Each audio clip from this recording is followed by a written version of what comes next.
Salut à tous, c'est Bismart, on est reparti, une nouvelle semaine de débat, la dernière d'ailleurs avant la pause de l'été, donc on va faire, non pas une forme de bilan, mais enfin cette émission-là et puis celle d'après, on va essentiellement se concentrer sur le travail, au sens très très large, les bouleversements du monde du travail, on va dire ça comme ça. J'ai l'impression que sur l'année qu'on a traversée, enfin si on prend le début d'année autour des retraites, enfin l'année, la saison quoi, l'année scolaire, si on prend un peu le début d'année avec les retraites et si on la termine avec GPT, on se dit que c'est quand même autour de ça que tout se passe. Il y a les chiffres records du chômage, enfin du chômage, de l'emploi, de l'activité. Autour de tout ça, donc voilà, ça m'intéresse. Donc on va parler de tout ça et puis on verra si on a le temps pour d'autres détails autour de l'actualité du jour.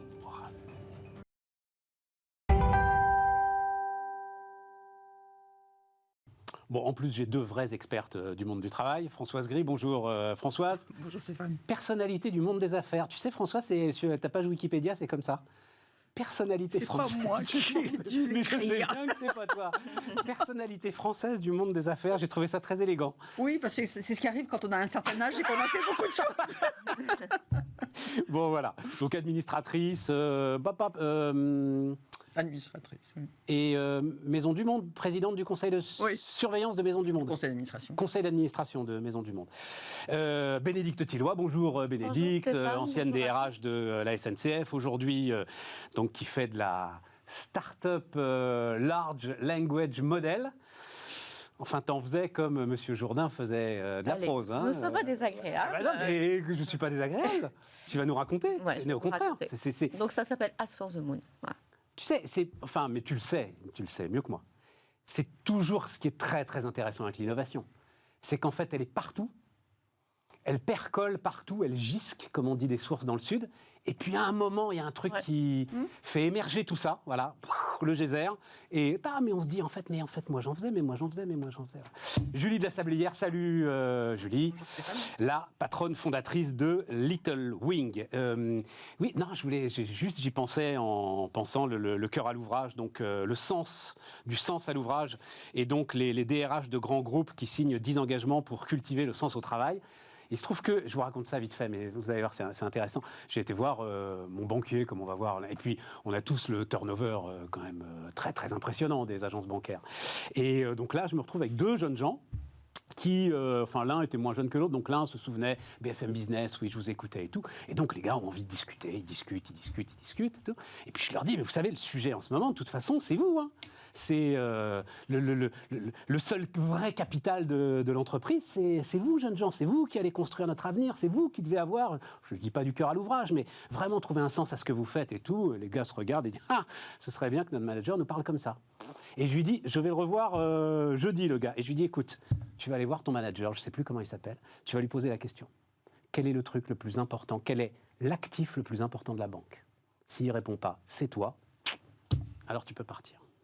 Il t'a rappelé ou pas? J'ai raison ou j'ai raison? Je ne sais pas, je vais le revoir là. Tu as raison, bien sûr. En fait, j'avais oublié un peu l'histoire et c'est vrai. Absolument. Mais c'est tellement, une fois derrière les mots, c'est tellement compliqué de le faire vivre, de le faire ressentir, de le faire dire. C'est ça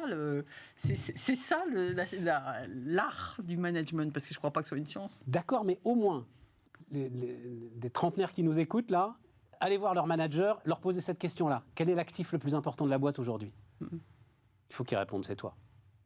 Ouais, ce qui est marrant, c'est qu'en fait, on voit à quel point ça a bougé. C'est-à-dire qu'il y a peut-être 20 ans, évidemment, l'actif, c'était la trésor, c'était l'argent. Après, ça a beaucoup bougé sur l'actif client. On a dit ce qui est important, ce qui structure la boîte, son actif, c'est les clients. Et ça a muté, et maintenant, c'est les salariés. Et je trouve que c'est intéressant comme histoire, de voir comment progressivement, mais ça a été la même chose d'ailleurs, pour tous les outils, on a mis des outils au service des capitaux, on a mis des outils au service des clients, et maintenant on met des outils au service de la marque employeur et des salariés. Et tout ce qu'on a pu inventer pour valoriser les finances, les clients aujourd'hui, c'est mis à la disposition des salariés. Ce qui est la preuve, en fait, que le monde du travail a changé. Alors après, est-ce que les clients le perçoivent? Est-ce que les salariés le perçoivent? Les salariés le perçoivent, je ne sais pas. Mais ERP, CRM, ouais. Et maintenant, SIRH, mais en même temps, on se rend bien compte qu'il n'y a pas le Salesforce du SIRH, quoi. Oui, enfin, moi, je pense que c'est quand même balancier, hein, parce que la réalité, c'est qu'on a besoin d'un équilibre. Pour que l'entreprise se développe, on a besoin quand même d'un équilibre sur ces trois. Avoir que des employés, pas de clients, c'est quand même très ennuyeux aussi. Oui, mais Ça dure pas longtemps. Ça ne dure pas non plus très longtemps. Ça dure L'un pas est un moyen d'avoir l'autre. Mais il y a quand même mais des c'est modes. focus. Voilà. Ouais, il y a des modes dans l'organisation et peut-être le fait d'avoir plutôt ma carrière derrière moi que devant. J'ai quand même cette impression en fait que ça a beaucoup bougé, enfin que ça a muté et enfin les années 80. Non, mais j'achète ton truc. Hein. C'est-à-dire, c'est vrai que, et par le logiciel, c'est intéressant. C'est vrai qu'il y a eu la grande période des ERP, Alors ça reste là, évidemment. Hein. Ensuite, c'est vrai que ça a été beaucoup Salesforce, l'émergence de Salesforce, le CRM, hein, et en parallèle, mais ouais. Julie ? Non, en particulier dans les banques, je trouve que c'est très juste parce qu'effectivement, il y a eu cette phase de financiarisation où en fait les banques faisaient de l'argent avec l'argent et Exactement. donc ont oublié qu'elles avaient des clients. Elles se sont rappelées post-2008, mais c'est vrai que ce mouvement de balancier est assez évident, hein, effectivement. Mais il va au gré des difficultés aussi. Bien Parce sûr. qu'aujourd'hui, il n'y a pas une seule organisation, une seule entreprise qui ne dit pas avoir des difficultés De recrutement. De recrutement, dans son corps social, dans les liens à l'intérieur de l'entreprise. Et donc, du coup, la priorité de comment faire que tous ces talents accumulés arrivent à faire un vrai asset pour l'entreprise, c'est devenu le nouveau focus. Est-ce que tu dirais, François, donc 10 DRH de grands groupes, vous avez sans doute vu ça, c'était à la fin de la semaine dernière, partout dans les journaux, 10 DRH de grands groupes qui signent 10 engagements pour cultiver le sens au travail. Très franchement, beaucoup de ces engagements relèvent du pur bon sens. Et pourtant, je regardais tout ça et je me disais, en fait, oui, voilà, peut-être même comparable au carbone en termes de modification de process. Oui, parce que je pense qu'alors, je n'ai pas vu le détail complet des 10 engagements. Il n'y a rien qui soit révolutionnaire. Mais j'imagine assez. Voilà. J'imagine. Et ce qui me frappe, moi, c'est la difficulté qu'ont les entreprises aujourd'hui sur le sujet des liens. Alors, on parle du lien entre le collaborateur et le manager, mais le sujet du lien avec les autres, avec ceux avec qui on travaille au quotidien, c'est-à-dire avec le collaborateur d'à côté. Tout ça qui relève de bon sens, d'évidence, et plus un sujet de bon sens et d'évidence. Et on a perdu cette envie de fabriquer du lien. Et je le relis il y a une enquête qui a été faite par Jérôme Fourquet il n'y a pas très longtemps, sur justement l'intérêt au travail, etc. Et qui est très frappante parce que les gens qui ont le moins envie de leur travail sont les gens qui sont en plus en relation avec les autres, c'est-à-dire avec les clients. Et ça, c'est terrible parce qu'on pourrait imaginer que le lien, la connexion, ça donne du sens au métier du conseiller bancaire, par exemple. Ouais. Non, parce que cette relation est devenue difficile. Et je pense qu'à l'intérieur de l'entreprise, aidé par le télétravail, les distances, etc., on a le même sujet, c'est-à-dire le lien à l'autre est devenu un sujet très compliqué. Et c'est pourtant ce qui donne du sens dans la relation hiérarchique, dans la relation de collaboration, etc. Et ça, c'est grave. Mais je pense que tout est devenu transactionnel dans l'organisation. Donc le relationnel passe après. Et le transactionnel génère des micro-frottements qui sont difficiles à résoudre. Et quand il faut résoudre ces micro-frottements, à ce moment-là, le lien devient un lien de négociation.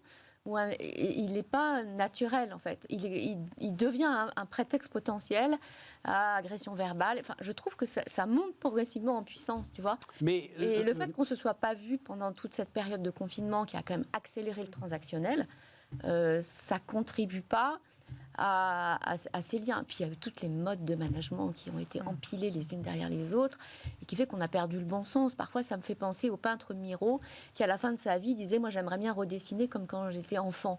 Moi, j'aimerais bien remanager comme quand j'ai commencé, c'est-à-dire avec juste des choses... » Qu'est-ce qui t'en empêche ? Je fais d'ailleurs. Ah ben voilà, oui, rien ne t'en empêche. Je fais, bien sûr que oui. Mais oublier le fatras de trucs et revenir à des choses de bon sens, en fait. Parce que quand on parle de sens... On a aussi la volonté qu'ont les salariés de bien faire leur travail.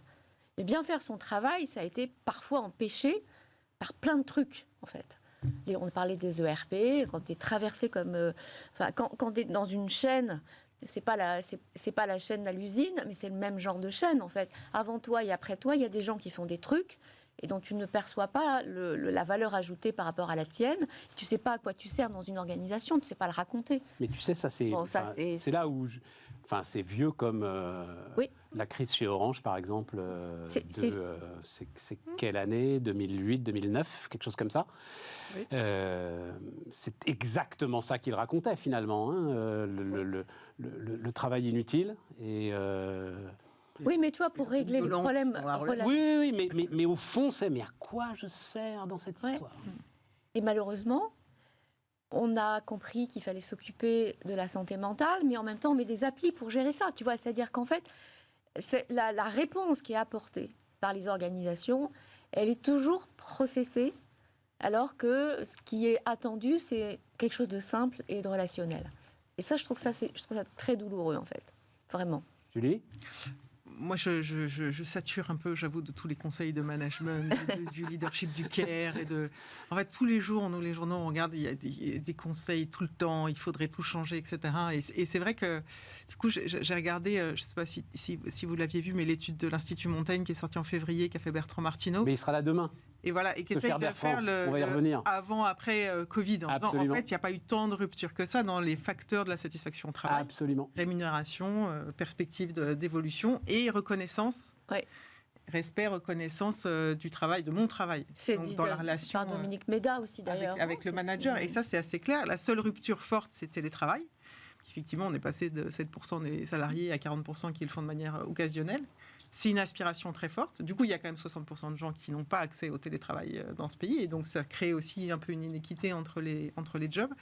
Et je pense que ce mouvement du télétravail, effectivement, c'est une aspiration qui, en même temps, n'a pas fait que du bien sur les relations, sur la situation psychologique, émotionnelle, que ce soit des jeunes en formation qui se retrouvent à distance sans avoir les... Je ne crois pas qu'on est en train de... Mais je pense que ça va se roder. Oui, c'est Voilà. même pas mal rodé quand même, là, j'ai l'impression. Ça va se roder et sans doute se normaliser. un peu derrière mais nous. Ça crée quand même entre des jobs télétravaillables, les deux qui... Voilà, la distorsion, elle est là. Voilà. Et moi, je pense que les trois éléments que, en tout cas, moi, je perçois assez fort, c'est le premier, c'est tant choisi, tant subi. C'est-à-dire que quand on arrive à redonner des marges de manœuvre aux salariés et à le sentiment qu'il peut maîtriser, d'avoir cette flexibilité ou cette autonomie qui fait qu'il a le sentiment de maîtriser son temps, ça je pense que c'est un facteur très important. La relation au manager qui reste hyper importante et c'est vrai qu'on voit bien la crise du middle management qui est entre toutes les injonctions paradoxales et le fait qu'en fait ils font plus envie à personne, aux middle managers, c'est un peu un des problèmes. Geoffroy Roux de Bézieux commence à en parler maintenant. Que ne l'a-t-il fait plus tôt? Oui, mais... Parce que alors là, pour le coup, c'est un problème identifié depuis longtemps. Très, très longtemps. Mais qui se cristallise avec les crises de recrutement, le télétravail. Et pour moi, le troisième, c'est le sujet de la santé mentale, parce qu'effectivement, Covid l'a fait exploser, mais pareil, il était là depuis longtemps, sous-évalué, maltraité dans notre pays. Et que là, il s'invite au bureau dans toutes les sphères, et 44% d'arrêt maladie. Il y a une part énorme chez les jeunes et les cadres, et très souvent sur des motifs psychologiques. Et donc, on l'a bien vu aussi avec la réforme des retraites, c'est-à-dire le sentiment qu'à un moment, il faut que je fasse attention dans ma relation au travail, à ne pas me laisser happer, ou en tout cas que ça pourrait faire sortir des fragilités qui sont maintenant beaucoup plus prises en compte parce qu'on en parle aussi beaucoup plus dans la société. Et donc, ce côté, un salarié qui est un peu fatigué ou on voit d'épuisement, il relie tout de suite ça à un symptôme qui pourrait être plus grave et sans doute pour le mieux pour beaucoup de gens. Hein. Mais je pense que ça, c'est aussi un facteur très nouveau. Tu vois, ça fait depuis 15 ans que je discute très régulièrement avec quelqu'un que vous devez connaître, Eric Albert, le fondateur de YouSide, vraiment sur le management. Et Eric est psychiatre. Et quand j'ai commencé à faire des interviews avec lui, il était hors de question que je dise qu'il était psychiatre. Et un jour, il me fait la réflexion, pourquoi tu dis pas que je suis psychiatre? Je suis interdit, et lui-même fait la réponse, il me dit, parce que tu crois qu'on n'est pas chez les fous. et donc je dis, oui, c'est un peu ça. Et là, maintenant, je n'ai plus aucun problème quand je l'interviewe à dire qu'il est psychiatre. Donc effectivement, on a eu une évolution, peut-être hommage aussi à Jean-Charles Samuelian, le fondateur d'Alan, la mutuelle qui a mis la santé mentale au cœur de toute sa politique de remboursement, parce que c'était des éléments, par exemple, qui n'étaient pas pris en charge par les mutuelles et par les mutuelles d'entreprise. Donc oui, ça c'est intéressant. Alors, juste point de vue, pour parler aussi syndicats, etc., point de vue assez récent de l'économiste Thomas Breda, je crois que c'est l'école d'économie de Paris, si je ne m'abuse, la démocratie ne s'arrête pas aux portes de l'entreprise. Il a fait le point autour de la réforme de 2008, qui a donc mis fin au monopole de représentation des 5 syndicats, en ouvrant les élections à tous, avec comme critère de représenter au moins 10% des suffrages pour pouvoir négocier. Les résultats sont une amélioration de la perception des employeurs à l'égard des syndicats, confiance accrue aussi du côté des salariés, avec une augmentation de la syndicalisation pour les entreprises qui sont passées au nouveau système, malgré, c'est là que c'est super intéressant, une intensification des conflits sociaux de faible intensité, donc débrayage de quelques heures, enfin voilà, des choses comme ça, dans les entreprises qui sont passées au nouveau système. Donc, pas d'affaiblissement des revendications ou de création de syndicats maison, et néanmoins, des salariés qui se retrouvent mieux représentés et des patrons qui trouvent que les syndicats font mieux leur boulot. Toi qui as, autour de cette table, géré plus de syndicats que personne. En fait, on est sorti de la rhétorique et on est entré dans le monde réel. Pour moi, c'est ça l'expérience. Puisque les 5 syndicats qui étaient irréfragables, ils avaient une pratique du dialogue social qui était devenue, je ne sais pas comment la qualifier, enfin politique et plus directement proche des attentes des salariés. Les cahiers revendicatifs étaient hors sol.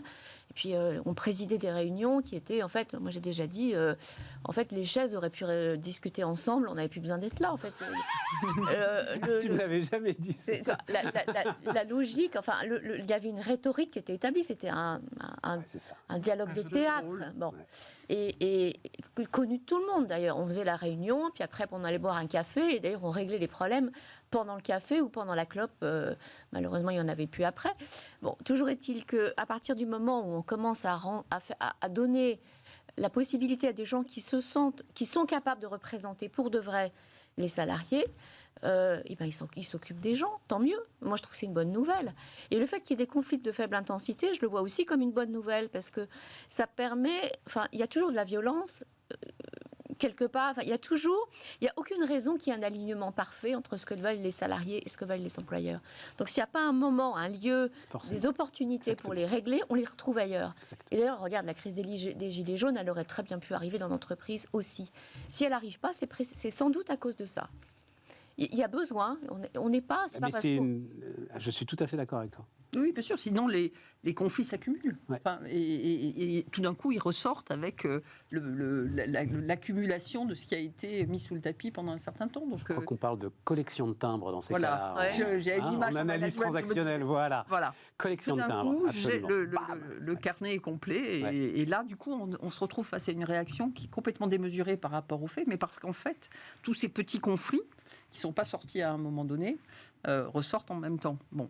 Mais ce qui est intéressant, c'est que les chefs d'entreprise admettent que, comme tu le disais, les intérêts des uns et des autres ne sont pas alignés. Non, chacun veut essayer de tirer de l'autre le maximum. Enfin, c'est tout à fait normal et ça peut se faire dans une entente... C'est pour ça que l'alignement stratégique dont on parle tant, il est possible, mais il est parfois inaccessible. Il faut accepter qu'il le soit. Ouais. Et donc, il y a des salariés qui peuvent être en désaccord stratégique et continuer à bien faire leur travail. Ce qui n'est pas toujours bien compris. Hein. Du coup, comment on relie ça fait que on entend là un dialogue social du coup plus vivace et plus intéressant et moins dans le jeu de rôle, etc. Dans les entreprises qui ont organisé ces élections, parce que toutes ne l'ont pas fait, justement. Je n'ai pas noté la proportion de celles qui l'avaient fait. Et le fait d'avoir autant de mouvements aujourd'hui qui sont plus contrôlés par les syndicats et qui peuvent faire des mouvements spontanés et donc moins maîtrisables. Il n'y en a pas tant que ça. Non, c'est pas tant. C'est les contrôleurs de la SNCF qui te... Oui, mais là, Bénédicte nous avait fait le film sur les contrôleurs de la SNCF. Les contrôleurs de la SNCF. Ils sont très particuliers. Je les ai dirigés pendant 6 ans. Donc, c'est des gens qui, en fait, se sentent nomades au milieu d'un monde de sédentaires. Donc, déjà, ils ont une identité qui est particulière. Et cette identité, il y a une espèce de pression permanente pour la nier et les faire être comme les autres. Donc, chaque fois que on cherche à les rendre comme les autres, ça fait des bulles. Bon. Et puis, le Covid avait amené un truc qui était la différence, on en parlait tout à l'heure, entre les gens qui étaient obligés en première ligne de faire le travail et ceux qui étaient en télétravail. Et je pense que le fait de travailler dans les trains tout seul, d'être au milieu des voyageurs pendant le Covid et de tenir la boutique dans une organisation qui était plutôt centrée sur chacun chez soi, ça a augmenté en fait la pression qu'ils pouvaient ressentir, plus le fait que cette identité était potentiellement niée, les deux mis bout à bout. Une bricole là-dessus, je ne sais plus ce que c'était, et ça finit par faire un embrasement. Et ils n'ont pas sollicité les organisations syndicales, parce que ils les ont sollicitées uniquement pour avoir le droit de poser un préavis. Mais sinon, les organisations syndicales, à l'époque, n'étaient pas plus intéressées que ça par les contrôleurs, parce que c'est une population, en fait, qui ne comprennent pas très bien. C'est une population... Et tu m'avais dit, Bénédicte, ce qui va aller tout à fait dans le sens de ce qu'on disait au début, ils sont au contact du client sans avoir les réponses. Ils ont 20%. Ça, c'est terrible. Ils ont à peu près 80%. À l'époque, je ne sais pas si c'est toujours vrai, mais à l'époque, c'était 80% des questions, 20% des réponses. Voilà. Et donc, le lien avec le reste de l'entreprise pour apporter les réponses, alors on a beaucoup cherché à les connecter, à mettre à leur disposition 1000 choses, hein, mais il n'en demeure pas moins que quelqu'un qui est, entre guillemets, prisonnier dans un train pendant un moment de panne ou de difficulté, il a immédiatement de l'agressivité manifestée envers le contrôleur, et le contrôleur, il est là pour réguler la vie à bord, et quand il n'a pas les éléments, en fait, il encaisse. Et c'est les timbres, et là, pour le coup, la collection de timbres, chez les contrôleurs, elle se fabrique à grande vitesse, sans mauvais jeu.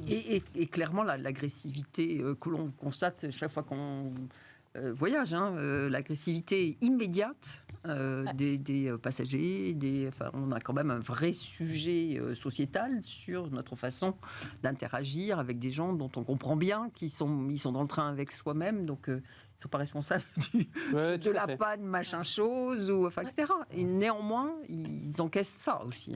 Parce que sinon, je n'ai pas eu l'impression qu'il y a eu tellement de conflits qui échappent aux syndicats. Enfin, en plus, l'intersyndical, c'est reformé, alors que Bertrand nous le dira demain aussi, en termes, ils appellent ça l'interpro. Tu pensais qu'il n'y avait vraiment plus rien à faire.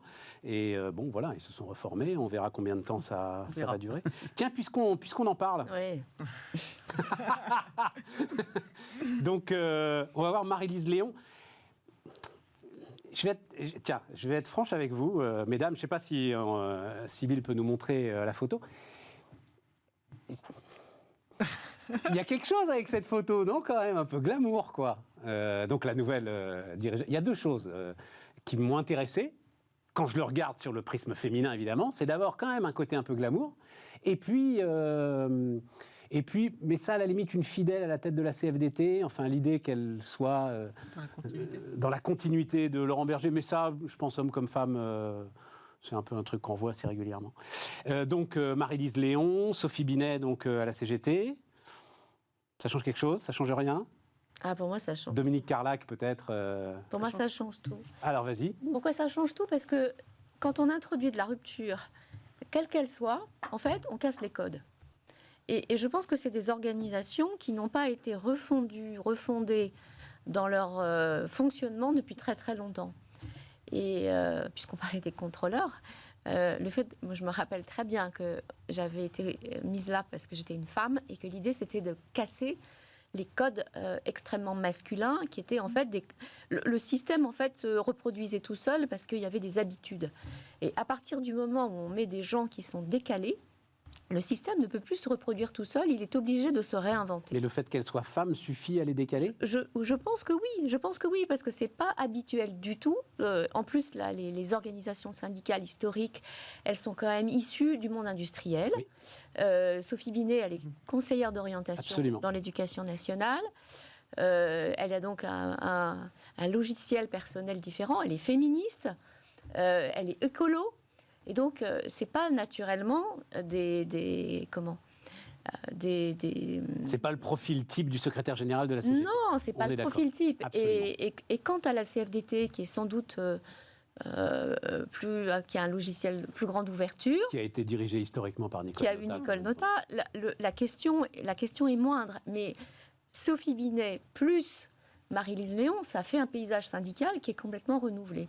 Et je trouve qu'en ça, c'est vraiment intéressant. Alors après, je ne sais pas si au MEDEF, Ça va aussi, et là encore, le MEDEF a aussi été dirigé par une femme, Laurence Parisot, qui a été une illustre patronne du MEDEF. Donc ça serait pas la première fois. Mais là où ce serait la première fois, c'est dans la table ronde, en fait. J'imaginais à des réunions à Matignon avec Elisabeth Borne. Ça serait amusant, hein. Enfin, quand je dis amusant, je ne devrais pas dire amusant, parce que je me tire une balle dans le pied en disant ça. En tout cas, ce serait une réinvention. Françoise, tu es d'accord ? Oui et non. C'est-à-dire que oui, c'est vrai, et quand les gens changent, quand la configuration change, ça peut amener des dynamiques différentes de groupe. Ça, c'est vrai, et c'est vrai d'ailleurs dans les équipes de management. On sait, des équipes où il y a plus de femmes, ça change la dynamique du groupe. Après, moi, je dois dire que je suis moins... Enfin, je me méfie un peu des discours genrés sur ce sujet-là. Je pense que ce qu'elles apportent, c'est quand même un regard et une histoire personnelle différente sur les métiers. Et elles sont issues, alors l'une d'un monde très très particulier de l'éducation nationale, donc bon, à voir. L'autre, elle est diplômée de philosophie surtout, c'est-à-dire, on l'a dit, conseillère d'orientation, moi j'avais regardé ça, en fait elle l'a pas été très longtemps, elle est permanente de la CGT depuis un bon moment, elle est diplômée de philosophie, enfin voilà, bon. Donc... Mais ces métiers-là sont quand même très particuliers. Oui. C'est national, on le sait. Très loin de l'industrie, de toute façon. Après, c'est une vision plus service aussi qui s'impose, qui correspond à la réalité du marché du travail. Et je pense que ça peut être très intéressant, parce que c'est quand même plus en phase avec la réalité du marché du travail aujourd'hui en France. Et tu votes, toi, Françoise, pour le MEDEF ou... Non, t'as aucune... Non, comme tout ça, des fois je me penche dessus, mais j'ai un peu de mal. Non, mais ça, je pense qu'au-delà de... Julie. Non, mais au-delà du discours et du porte-parole, là, moi, je me dis quand même, les deux sont dans leur genre très fortes, de ce que j'entends. On n'a pas encore vu Marie-Lise, mais Sophie Binet, je dois avouer que je suis bluffé. Voilà, on peut dire que déjà, elle va imprimer, et elle va imprimer fort, c'est sûr. Donc on a des fortes personnalités, et je traquais, je regardais effectivement, en préparant les premières interviews où on sent que les journalistes font très attention de ne pas poser de questions, etc. Tu sais pas comment prendre le sujet. J'ai jusqu'à Quotidien qui a été le seul en fait à dire à Marie-Lise Léon, vous êtes bonne en bras de fer. L'air de dire, non, tu peux pas être bonne, t'es une femme. Ouais. Et elle dit, mais le sujet, c'est pas le bras de fer, c'est le dialogue, quoi. Donc, moi, c'est pas mon sujet, et on est dans la continuité, etc. Donc, elle s'en est pas mal tirée, mais c'est vrai que je trouve que c'est assez intéressant, et c'est là où je suis d'accord. C'est-à-dire que si ça ne décale pas la posture des syndicats, et ça la décalera forcément, parce qu'effectivement, elles ne viennent pas du même monde, ça décale quand même la posture des observateurs de manière assez forte, et ça, c'est plutôt positif. Et tu penses que le MEDEF enverrait un signe fort en élisant, ça paraît mal barré, a priori, mais enverrait un signe fort en élisant aussi Dominique Carlac ou... C'est que je trouve que cette élection MEDEF, vraiment tout le monde se... Enfin, pour moi, elle passe assez inaperçue, en fait. Je trouve que le MEDEF a du boulot pour revenir dans le débat, porter quelque chose. Donc le sujet sera moins femme-homme que... quand même, quand il y aura un élu, je pense qu'on va le voir à peu près autant qu'on a vu Marie-Lise Léon et Sophie Binet, non ? Je ne sais pas. Le discours et les messages, aujourd'hui, du côté des syndicats, il est très lourd, très fort, pour toutes les raisons qu'on a évoquées au début de cette discussion. Donc, à côté de ça, ou en face de ça, c'est vrai que le MEDEF a des sujets qui devraient être tout aussi forts, mais qu'ils ont du mal à articuler. Donc, pour le moment, il y a un problème, un petit sujet de message. Oui. Parce que moi, je trouve que le sujet de Patrick Martin, qui est de dire... il faut retrouver un consensus sur la croissance. Je sais, par exemple, Julie, un sujet comme ça, c'est un sujet... Enfin, c'est un vrai sujet de patron, tu vois. C'est un sujet sur lequel tu seras sans doute en désaccord et tout. Et c'est un vrai sujet de patron. Là-dessus, je pense que c'est... Mais le sujet, c'est pas de savoir quels sont les... Enfin, il y a matière. La question, c'est comment le MEDEF les exprime et est représentatif de la problématique qu'il porte. Aujourd'hui, toutes les entreprises, il y a plein d'endroits où on discute du sujet de la croissance. Le MEDEF n'est pas un point... moi, de ce que je vois, je trouve que le MEDEF est assez peu un point de référence dans le débat public de manière générale. C'est-à-dire qu'on ne sait plus d'où il parle et ce qu'il représente vraiment.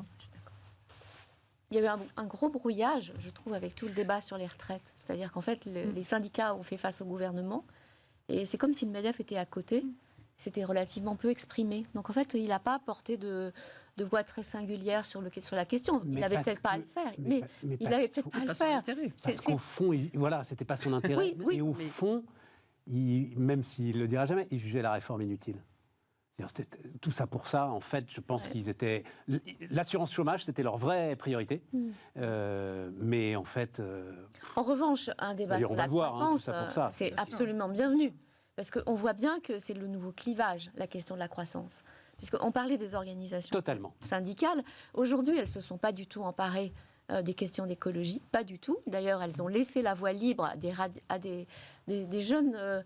plutôt des jeunes ingénieurs ou des jeunes diplômés dans les organisations qui ont des postures assez radicales, qui sont dans leur couloir de nage à côté de celles des organisations syndicales. Ces gens-là ne se côtoient pas, ne s'ajustent pas, le patron à côté de ça, il a finalement une stéréo qui lui en face de lui, et la question de la croissance n'est pas traitée en tant que telle. Exactement. Et en tant que citoyenne, moi je trouverais évidemment très intéressant que le MEDEF porte le débat de la croissance, parce qu'il faut qu'on l'ait.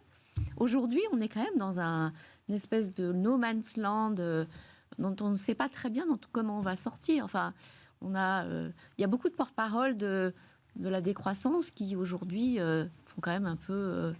tiennent des discours qui sont... On en parlera jeudi. Tendus. Jeudi, le patron de Nexans sera avec nous. Il écrit un bouquin intéressant.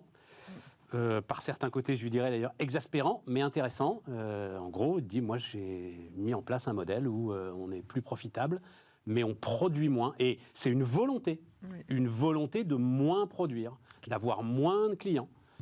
De prioriser la bonne croissance, quoi. Toute l'entreprise est organisée comme ça. Enfin, il explique ça. Voilà. Et comment est-ce que je peux réconcilier finalement cette idée de planète finie. Alors dans le cuivre, elle est particulièrement finie, à très court terme. Et néanmoins, le profit, parce que ça reste le cœur de la mécanique de l'économie de marché. Il y en a de façon besoin, parce que si on veut avoir de la protection sociale, il faut bien qu'elle vienne de quelque part. Donc, Je termine avec les sujets genrés avant la pause. Non, mais c'est juste pour le dire quand même, parce que donc inégalité de genre qui perdure sur le marché du travail, nous dit l'OCDE. En 2021, 64% des femmes en âge de travailler étaient sur le marché du travail contre 55% en 2000. Donc ça s'arrange, mais c'est encore loin des hommes. 75% des hommes en âge de travailler étaient sur le marché du travail. C'est tout l'OCDE, tout le monde développé. 24% d'entre elles travaillent à temps partiel contre 10% des hommes. Et l'écart salarial est de 12% en moyenne contre 18% en l'an 2000. Bon ben voilà, petit à petit... Oui. Non, mais ce qu'on disait au début, c'est-à-dire de toute façon, le rapport de force, la transformation du rapport de force entre le candidat et le recruteur va faire que tout ça, quand même, à un moment, va voler en éclats. Je pense qu'on progresse. On progresse par contre extrêmement lentement. Extrêmement lentement. Et sans que... il va falloir qu'on voit l'impact. C'est-à-dire qu'il faudrait qu'on ait à un moment donné une certaine accélération. Par exemple, plus de femmes dans les comités de direction et dans les COMEX. Qu'est-ce que ça change à l'accélération de la diversité à l'intérieur de l'entreprise, mesdames? C'est toi qui as la réponse, Françoise. Moi, je ne suis plus. Mais oui, bien sûr, il faut que... quelle est la... Et chacune doit... tu veux dire, c'est celles qui sont aujourd'hui en charge de faire de l'affirmative action. Le conseil d'administration a un rôle sur ces sujets-là, c'est évident, c'est pour ça que je revenais en arrière, et j'espère jouer ce rôle-là. Mais là, maintenant, il faut que ça accélère. Il y a une espèce de point de... un premier niveau, et puis après, il faut que... Parce que sinon, le recruteur, le manager, etc., tout ça ne servira à rien. Ouais. Et... vas-y. vas-y. Non, mais sans doute que la féminisation est aussi une des parties de ce qui explique le nouveau rapport au travail. C'est-à-dire qu'on a toujours dit, l'idée, c'est pas que les femmes travaillent comme les hommes, c'est que tout le monde ajuste aussi son rapport au travail. Parce que les hommes n'étaient pas forcément plus heureux aussi d'avoir aucune flexibilité, etc. Et donc, je pense qu'il y a aussi un effet de nouveaux rapports au travail qui est lié par des femmes et des hommes qui s'autorisent peut-être aussi parfois à revoir un peu leur rapport au travail. Notamment dans la nouvelle génération. On marque une pause.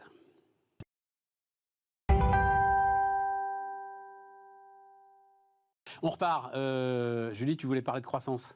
Non, parce qu'effectivement, ce débat sur la croissance, j'étais frappée en regardant le programme des rencontres d'Aix.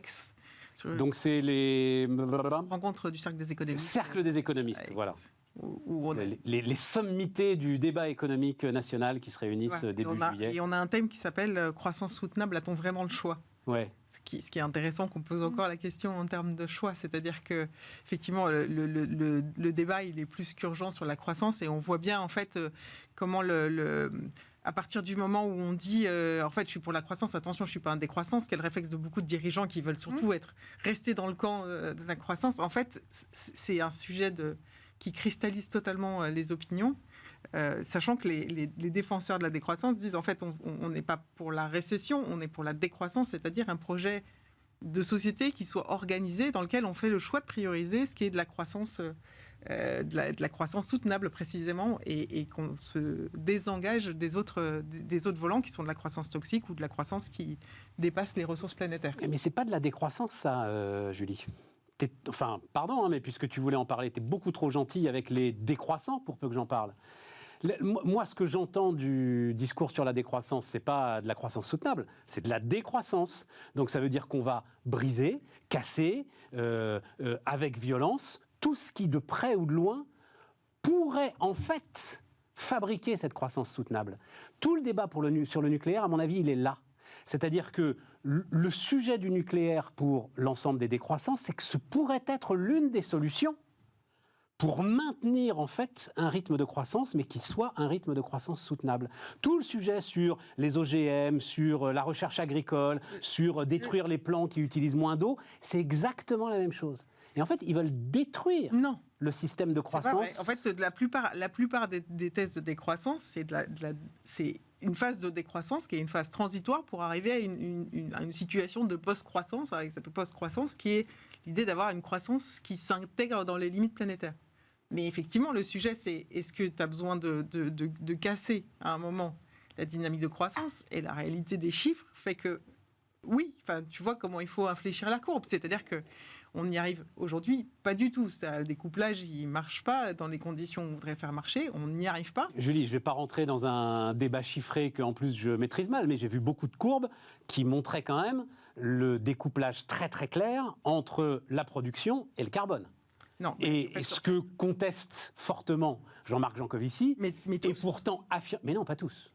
Tu sais pas démontrer, tu sais démontrer à l'échelle d'un pays, mais c'est jamais global, c'est jamais absolu, c'est jamais des courbes qui sont, inversées. Ça suffit à l'échelle d'un pays quand même, c'est pas mal à l'échelle d'un pays. Sauf si tu importes... non, c'est toujours le carbone importé, est toujours pris en compte dans l'ensemble de ces calculs. Donc voilà, c'est parce qu'on enlève le carbone importé qu'on arrive à cette divergence entre le PIB et l'intensité carbone. Qu'on sait le faire de manière pérenne et de manière absolue. Et en fait, toutes ces... je trouve que la difficulté, c'est qu'aujourd'hui, on n'est plus capable de voir ce dialogue croissance-décroissance. On a les tenants de la croissance, les tenants de la décroissance, et qu'en fait, il n'y a plus de dialogue. Quoi. Non, je suis d'accord avec toi, c'est hystérique. Donc ça, c'est devenu... ça, c'est triste, et c'est très pénible. Si le MEDEF pouvait reprendre ce débat-là, effectivement, ça serait formidable, et qu'en dehors de quelques... et pourtant, en fait, le sujet, il est très simple, c'est de trouver un modèle de développement qui s'intègre dans le cadre des limites planétaires. En fait, la manière de mettre tout le monde d'accord, c'est d'arriver à dire ça. C'est-à-dire que tout le monde sait déconstruire le concept de la croissance aujourd'hui, tel que le font les décroissances. C'est pas compliqué d'expliquer que le PIB est un indicateur qui mesure très mal la réalité du bien-être, des inégalités sociales, des solutions, des externalités. Mais bien sûr. Donc ça, tout le monde est d'accord là-dessus. La seule chose, c'est effectivement... comment on donne des nouveaux indicateurs de pilotage de la croissance économique à tous les niveaux, qu'on sache l'évaluer. Ça, Julie, c'est un sujet, alors là, pour le coup, vieux comme depuis que je réfléchis à l'économie. Donc ça, c'est un sujet qui, dans les manuels d'économie sur l'imperfection du PIB, ça fait 50 ans que ça dure. Un accident de la route est une bonne nouvelle pour le PIB. Voilà. Donc ce débat-là, en fait, tout le monde l'a tranché. On est tous d'accord là-dessus. C'est pour ça que non, il y a une différence entre... essayer, tu sais, c'est l'indice du bonheur, etc. Avec mon ami Emmanuel Le Chypre, on avait essayé de lancer ça à BFM Business il y a 5 ou 6 ans. C'est quand même très très compliqué à mettre en place, mais ça n'a rien à voir avec ce que j'entends moi autour de la décroissance, qui est une modification profonde Et fondamentalement, c'est tous ceux qui refusent l'économie de marché, en fait, qui s'engouffrent par cette voie-là dans le débat public, où ils avaient disparu, et qui est une modification profonde de nos modes de vie. Le calcul du PIB n'amène pas une modification profonde de nos modes de vie. Au contraire, il veut essayer de mieux prendre en compte ce que sont nos modes de vie aujourd'hui. Oui, pour mieux se rendre compte qu'il y a un problème. Il y a un problème. Mais je pense que... on pourrait essayer de poser le problème de façon un peu plus concrète et immédiate, parce que sur des grands débats sur la croissance des croissances, je pense qu'on a peu de chance, effectivement, comme vous le disiez, de réconcilier les parties. Mais se poser la question de qu'est-ce que ça veut dire la croissance durable, soutenable, etc. Et qu'est-ce que ça veut dire à l'échelle planétaire? Parce que c'est d'abord un sujet aussi de partage au niveau du monde et des populations. Et ça, c'est un sujet quand même très très compliqué compte tenu de la cartographie que nous avons des parties prenantes. Donc, et je pense qu'il y a non seulement de la pédagogie à faire sur ces sujets-là, mais il y a un vrai travail de réflexion qui va au-delà de ce que font la plupart des entreprises aujourd'hui, qui essaient de contrôler leurs émissions carbone et de se poser la question de c'est quoi mon modèle. Donc s'il y a un livre sur ces sujets-là, je trouve que c'est intéressant. Ça amène une pierre à l'édifice. Donc il faut amener des choses très concrètes, parce que quand on n'est que au niveau des concepts, je crains qu'on ne soit pas du tout réconciliable. Enfin, moi, je pense qu'il faut vraiment... Et juste pour nous ramener à... Et c'est pour ça que c'est un sujet du MEDEF, parce qu'il devrait être en contact avec la réalité. Ouais, et du dialogue social. Alors justement, ce qu'explique Christopher Guérin, c'est que pour mettre en place ce modèle, donc lui, il appelle E-Cube ou E3, enfin, etc. et tout, faut revenir à des méthodes de micromanagement des années 90. Ah bah oui, t'as pas le choix, dit-il.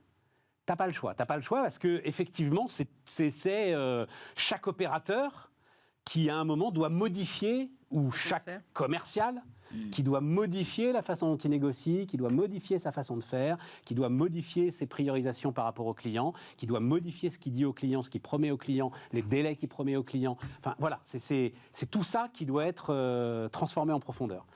Donc effectivement, c'est pas mal dans une entreprise comme Nexans qui se demandait si elle allait survivre. Et donc, parce que pour eux, c'est vital. Voilà, tout le monde, en fait, c'est là où je trouve le bouquin un peu... bon, mais on en parlera jeudi. Donc tout le monde, finalement, est assez volontaire pour rentrer dans un modèle qui, tout à coup, redonne de la pérennité à l'entreprise. Chez Total, ça va peut-être plus compliqué, quoi. Voilà. Non, à la limite, chez Total, c'est moins difficile. C'est moins difficile parce qu'ils sont tous aussi... Ça peut être très compliqué dans une compagnie aérienne. Oui, voilà, par exemple. Dans un prestataire qui propose des vacances à l'autre bout du monde. Ouais. C'est existentiel. Là, c'est vraiment profondément existentiel. Mais c'est un enjeu de dialogue social, c'est un sujet d'engagement des collaborateurs. C'est ce que disait Bénédicte de manière très claire. En fait, moi, j'avais suivi un peu un syndicat qui avait essayé de se monter, qui s'appelle le Printemps écologique, et qui dit on veut une thèse sociale et écologique, et pas juste tout passer au prisme du social d'abord. Et en fait, il y a une énorme barrière à l'entrée quand même, donc la loi a dû favoriser ça, mais on a besoin aussi de ce type de force syndicale. Et aujourd'hui, on voit en fait, des mouvements de collaborateurs fleurir, parce que c'est les collectifs, donc des mouvements spontanés de collaborateurs qui veulent faire accélérer leur boîte et faire transformer leur boîte. On voit les shifters, on voit les fresqueurs, ceux qui ont fait la fresque du climat. Tout ça fait des communautés assemblées de collaborateurs qui sont dans l'entreprise et du coup, évidemment, qui ont des attentes qu'elles remontent puisqu'elles sont mobilisées, elles agissent, etc. Elles se fédèrent maintenant. Et donc, il y a des choix et des choix qui ne sont pas simples et qui doivent évidemment faire l'objet d'un dialogue social. Mais c'est-à-dire que là où on va avoir beaucoup de mal, parce que c'est de toutes les thèses des décroissants, etc., le moment où le bas blesse, c'est comment une société débat démocratiquement d'une allocation de ressources. Enfin, c'est le coup des 4 billets d'avion de Jean-Marc Jancovici. Comment on fait pour se mettre d'accord là-dessus à l'échelle d'une société? C'est ultra complexe. Comment tu le fais à l'échelle d'une entreprise? Et là, je pense et à la limite, si tu avais 2 générations pour le faire, tu pourrais toujours discuter. Mais en plus, il faut le faire en 3-4 ans. Il faut le faire rapidement, ouais. Mais c'est passionnant. Enfin, c'est passionnant. Mais et qu'est-ce que tu mets Étienne Vasmer est venu nous voir récemment. Étienne Vasmer, donc c'est un économiste, spécialiste d'ailleurs du marché du travail, entre autres, qui enseigne à Abu Dhabi. L'antenne de la New York University qui est à Abu Dhabi. Lui, il a donc des étudiants philippins, indonésiens, indiens, pakistanais. Il le dit comme ça, hein, Julie. Donc, ils s'en foutent, mais comme de l'an 40. Voilà. Eux, leur sujet, c'est de croître. Eux, leur sujet, c'est de se développer. Je ne sais pas si tu as vu cette vidéo qui était assez spectaculaire d'un paysan au Kenya. Il était avec son outil et il parle comme ça et il dit « Et vous voulez me priver du fossil fuel pour un jour pouvoir labourer mon champ plus rapidement, etc. Mais jamais de la vie. Dès que je peux avoir un tracteur, j'aurai un tracteur. » Donc, comment tu alignes les deux ? Mais c'est ça le vrai sujet. C'est ça le partage. vrai sujet. Tu te demandes, il faut qu'on fasse plus. On ne laisse pas eux, c'est sûr. C'est le sommet de Paris. On essaye aussi de faire des choses. Tiens, Julie, puisque c'est Mathias Vichra qui, devant moi, a eu cette expression que j'ai trouvée très intéressante. Après l'État-providence, c'est l'heure de l'entreprise-providence. Alors, j'ai 2-3... Geoffroy Roux de Bézieux dit aussi les chefs d'entreprise ont tendance à fuir les hommes politiques dans le lobbying à l'ancienne, mais à intervenir de plus en plus sur les sujets de société, à positionner l'entreprise sur ce sujet et en fait à trouver eux-mêmes un certain nombre de réponses. Et l'exemple qui était donné dans ce que je lisais, c'était les 12 jours de congé que donne Carrefour pour l'endométriose. Ouais. Donc on n'attend pas, en fait, on n'attend plus que ce soit la Sécu qui propose ça, etc. Et donc Mathias Vichra dit, on va vers l'entreprise-providence, où on va se saisir des sujets de la société et on va essayer d'apporter à nos collaborateurs les solutions que l'État ne peut plus apporter. Voilà. C'est la même discussion qu'on a eue tout à l'heure, c'est focus client, focus RH. L'entreprise protectrice de ses collaborateurs, c'est un truc qui existait dans la fin du siècle dernier. Hein. C'est ça, on en revient on revient aux mines, de finalement, choses et où aux grandes forges. l'entreprise doit apporter un certain nombre d'abord de services, d'aides, parce qu'elle considère d'abord que c'est bien pour ses collaborateurs, et de réponses, parce qu'il y a aussi une attente sur ces sujets-là. Moi, je ne pense pas que ce soit... alors ça a une connotation sociétale, parce que c'est la façon de communiquer aujourd'hui, mais c'est rien de différent de ce que l'on faisait probablement dans les années 80 ou les années 70. Tu vas rentrer dans davantage d'intimité quand même, hein. Moi j'ai en tête certains exemples où on éduquait les familles des collaborateurs, où on a rapporté des services à la santé. J'avais une mère qui était monitrice d'enseignement ménager. Elle était dans une entreprise qui formait les familles des collaborateurs à l'économie domestique. Hein ? Ça, c'était une politique sociale des années... ça s'est terminé en 68, évidemment, tout ça a été balayé. Voilà, c'est ça. Mais dans les années 50, après-guerre, il y avait des entreprises très sociales qui faisaient ce genre de choses. Donc, cette espèce de cocon, c'est pas nouveau. L'idée n'est pas nouvelle. Je comprends. La façon de la mettre en œuvre, elle correspond au monde d'aujourd'hui, c'est tout. Pour moi, c'est focus collaborateur. Ouais, c'est aussi lié au fait... qu'il y a plein d'institutions qui ne jouent plus leur rôle.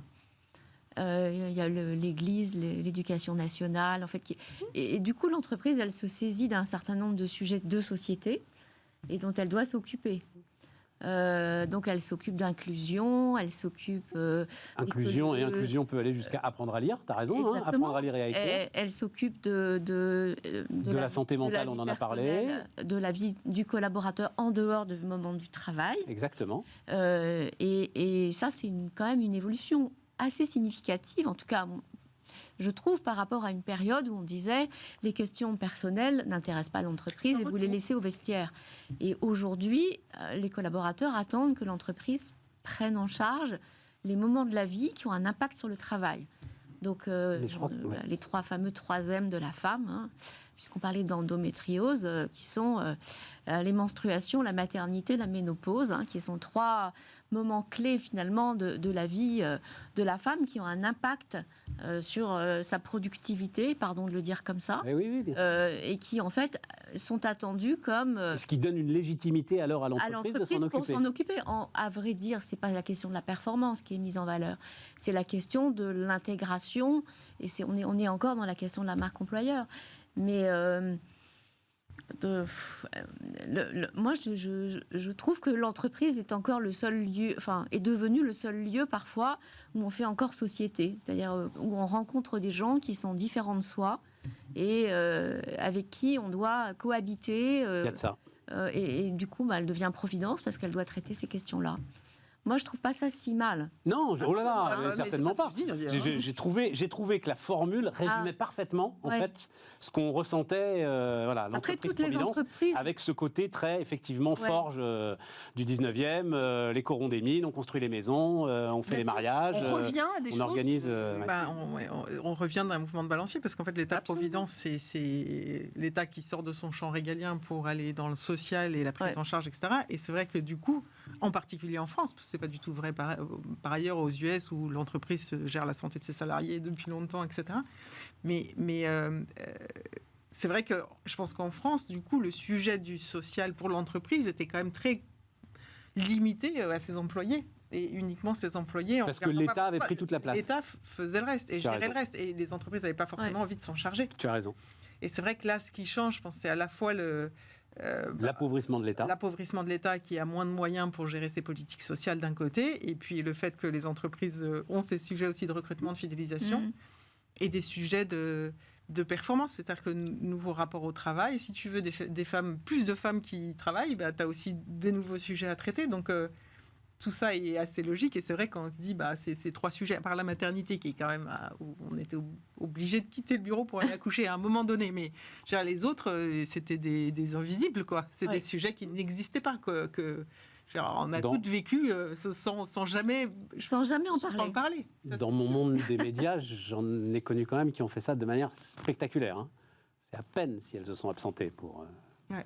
accoucher. Maternité. Oui, Ouais. oui, très très Je spectaculaire. pensais que tu parlais du vrai. Trop Moi spectaculaire. aussi, je me dis. Non. Je parlais de la maternité. François, parce que le temps tourne très vite. Assemblée générale. Beaucoup de bruit pour rien, titrait les Échos récemment pour évoquer les différents séons qui se multipliaient partout. La radicalisation des opinions, écrit Bénédicte Hautefort, qu'on peut saluer d'ailleurs, qui fait un travail depuis des années sur les assemblées générales et la représentation notamment des petits porteurs. La radicalisation des opinions pousse petits porteurs et investisseurs institutionnels dans le camp des managements. C'est ce que tu constates ? Non. Alors, Alors, je ne crois pas. Je crois simplement que on a là aussi un phénomène de maturation sur des pratiques qui se sont mises en place relativement récemment. Il y a un peu de technicité sur ces sujets-là, c'est-à-dire que c'est ONP, le travail qui compte, c'est le travail en amont de l'Assemblée générale, hein, et le fait qu'il ne se passe pas grand-chose à l'Assemblée générale, finalement, ça prouve que le travail amont, il a fonctionné, donc on va se rappeler ça. Le fait qu'on ait des scores sur un certain nombre de sujets qui ne soient pas des scores staliniens, c'est normal, et moi, je n'ai pas de problème avec ça, parce que la compliance, ça ne veut pas dire sticker des box sur tous les sujets de façon indépendante de la situation de l'entreprise et des circonstances qui font qu'à un moment donné, un conseil d'administration peut prendre une décision qui ne va pas strictement cocher les cases ou les normes qui sont imposées par un certain nombre de codes extérieurs. Et la soft law, elle a cet intérêt qui est que comply ou explain. Et c'est ça l'intérêt. On est sur des sujets qui sont pas, où on ne peut pas mettre toutes les entreprises, toutes les situations strictement au cordeau. C'est pour ça qu'on est dans la soft law. Et du coup, il faut donner la possibilité d'expliquer pourquoi on n'est pas compliant. Et dans ces cas-là, on peut ne pas avoir un vote à 95%. Et alors hein, si on passe, on passe. Et c'est ça le sujet. Et je pense que il faut effectivement que petit à petit se explain, on se le réapproprie, hein, parce que on voit trop de et aujourd'hui, ne pas prendre effectivement 55, 60%, etc. pour une défaite. Sinon, c'est l'entreprise qui affirme un point de vue d'une certaine manière. Absolument. Voilà. Et on est droit dans ses bottes, on explique. Ouais. Ça passe pas, très bien, mais c'est pas un sujet en tant que tel. Après, c'est très différent sur le sujet des rémunérations et le sujet du climat, parce que je pense que c'est vraiment des problématiques qui rentrent pas dans les mêmes cases. Et il faut se méfier du rôle des intermédiaires dans ces sujets-là. C'est-à-dire que sur les votes des assemblées générales, il y a des agences de vote, des proxys. C'est pas les gens qui investissent qui votent. Donc, quand on dit c'est les petits porteurs qui prennent les décisions, non, c'est des structures de compliance, Moins vrai aux États-Unis quand même. Alors, les oui, petits porteurs ont un rôle un peu les plus grands investisseurs, les BlackRock, machin, etc. Ils ont des armées de gens qui cochent les cases. Absolument. Et qui sont déterminants sur ces sujets. Alors, ça ne veut pas dire qu'on n'est pas capable d'expliquer et de modifier leur rôle, mais de temps en temps, c'est quand même un peu... il faut être strictement... Bon, donc, on est un peu loin... Enfin, je pense que le travail... Non, mais donc ça veut dire que tu retires de tout ça un débat légitime, sain, et qui permet à l'entreprise d'affirmer ses principes. Et de devoir communiquer. Et c'est quand même ça qui est important. Oui, tout à fait. Vous avez un commentaire là-dessus, mesdames? Bon, bah alors à ce moment-là, juste on termine. Alors à ce moment-là, c'est moi qui vais terminer sur juste un petit mot autour des retraites quand même, parce que c'est quand même un peu fou, mais il nous reste 3 minutes, donc voilà. Donc en un quart de page, je ne sais pas si on va le voir d'ailleurs, hein, le corps exécute 3 mois de débat. Non, la réforme n'est pas injuste, ni pour les plus pauvres, ni pour les femmes. Voilà. Point à la ligne. Alors, le rapport du corps, il est largement disponible, hein, et puis surtout, il y a une synthèse, il fait 400 pages, je crois. Il y a une synthèse qui est très bien faite, vous lirez ça vous-même. Quand est-ce qu'on réforme le corps ? Non, mais comme instant, ce qui ne sert à rien, c'est quand même ça se pose là. Mais tu te rends compte, un quart de page, c'est là. Alors, je vous le montre, je ne sais pas si on peut le voir d'ailleurs. C'est un quart de page qui dit, non, ça passe pas du tout, qui montre en 2 tableaux que, non, c'est les plus riches qui vont payer plus cher et les moins riches vont payer moins, et que c'est un peu moins ce qu'on savait tous, hein, quand on se penchait sur le truc, c'est un peu moins déséquilibré pour les femmes que l'actuel système. Mais encore une fois, tu en fais cette lecture, Sophie Binet en fait une autre lecture qui... Ah bah non, c'est écrit noir sur blanc. Non, mais je te jure. Alors il faudrait mes lunettes de vieux pour que je puisse te lire, mais... Tu vois, en fait, cette instance qui serait extraordinairement précieuse... Il ressort de ses analyses. Donc c'est Génération 66. Il ressort de ses analyses que la Génération 66 verrait sa pension cumulée diminuer de 1% avec la réforme, les femmes étant un peu moins touchées que les hommes, ensuite, et que les plus hauts revenus un peu plus touchés que les plus bas revenus. Non, mais ce qui est terrible, c'est comment on produit ces rapports où personne n'est d'accord sur le constat au point de départ, alors que c'est la seule instance qui est censée faire un diagnostic partagé sur la situation des retraites. Toutes les lectures, tout le monde était perdu, tout le monde a essayé de lire les rapports et de comprendre. Il y avait autant de gens qui disaient le rapport du corps dit qu'il y a un problème, et d'autres qui disaient qu'il n'y en avait pas. Non, il y a un problème sur l'équilibre financier.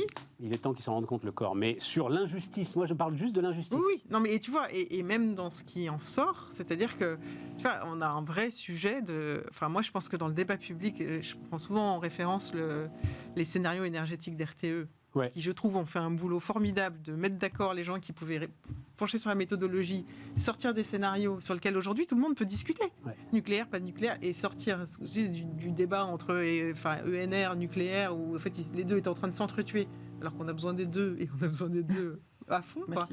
Massivement, plus de la sobriété. Mais au moins, ce rapport, je trouve qu'il a apaisé le débat public. Il nous a permis de débattre sur une base de faits très solide. Et si on avait la même chose sur les retraites, je pense que ça serait utile sur les retraites et sur tous les sujets d'ailleurs dont on doit discuter. Puisqu'on parlait d'Orange tout à l'heure. Mais alors on a 20 secondes. Ah, alors j'ai pas le temps. Allez le lire, c'est ce que dit le corps d'ailleurs. Franchement, allez lire la synthèse.